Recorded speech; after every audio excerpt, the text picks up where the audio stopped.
crucifixion was essentially death by exhaustion, or in effect, death by suffocation. Lane writes, "Death by crucifixion was one of the cruelest and most degrading forms of punishment ever conceived by human perversity, even in the eyes of the pagan world." Even in the eyes of the pagan world. The historian Josephus wrote that crucifixion, or death by crucifixion, was the most wretched of all ways of dying. Cicero wrote that crucifixion is the grossest, cruelest, most hideous manner of execution. And they crucified him. Notice, you can't help but notice, Mark does not draw attention to the obvious. We do not have a detailed description of the horrific physical suffering the Savior endured as he was crucified and died on the cross. All we read here is, "And they crucified him." Mark does not draw our attention to the obvious. Instead, Mark draws our attention, in effect, away from the obvious and draws our attention instead to other voices. Initially, he draws our attention away from the obvious to the voices of the Savior's enemies. He will then transition to draw our attention to the voice of the Savior himself, and he will conclude this account by drawing our attention to a most unexpected voice. Draws our attention away from the obvious. Just 4 words devoted to the crucifixion. "And they crucified him." Immediately, he transfers away from the obvious to the perspective and voices of the enemies of the Savior. They mocked him as God's appointed Savior. They mocked him, they ridiculed him in verses 31 and 32 as God's appointed Savior. So also the chief priests with the scribes mocked him to one another, saying, "He saved others, he cannot save himself. Let the Christ, the King of Israel, come down now from the cross, that we may see and believe." If you are God's appointed Savior, if you are the appointed Messiah, come down. Prove you are the Messiah. Save yourself.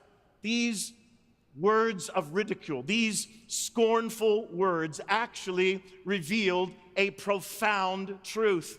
You see, if he was to save others, he could not save himself from suffering divine punishment for sin.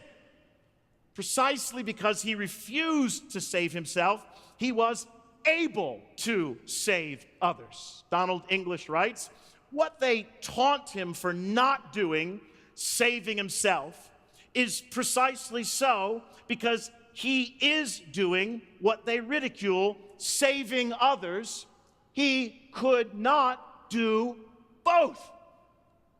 Actually, he proves that he is the Savior by staying there. He proves he is the Savior by remaining there. He proves he is the Savior by hanging there. Leon Morris writes of this moment and event, "They said they would have believed he was the Son of God had he come down from the cross. We believe he was the Son of God because he stayed up." Aren't you glad this evening he stayed up? Aren't you glad this evening he did not respond to their ridicule? As the Savior is mocked for staying there and ridiculed and challenged to come down from there to prove he is the Messiah, he ignores their ridicule and remains there. He stayed. They mocked him for staying. They didn't get it. They saw, but they didn't understand. his remaining there was confirmation that he was indeed God's appointed Savior.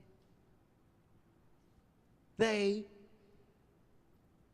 taunted him for remaining. We believe he was the Son of God because he stayed.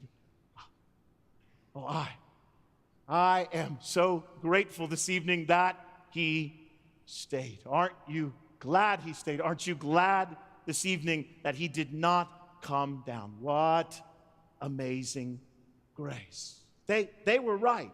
They were right. In order to save others, he could not save himself. And that, in effect, is the heart of the gospel. And the heart of the gospel is revealed through the mocking of his enemies. Then Mark transitions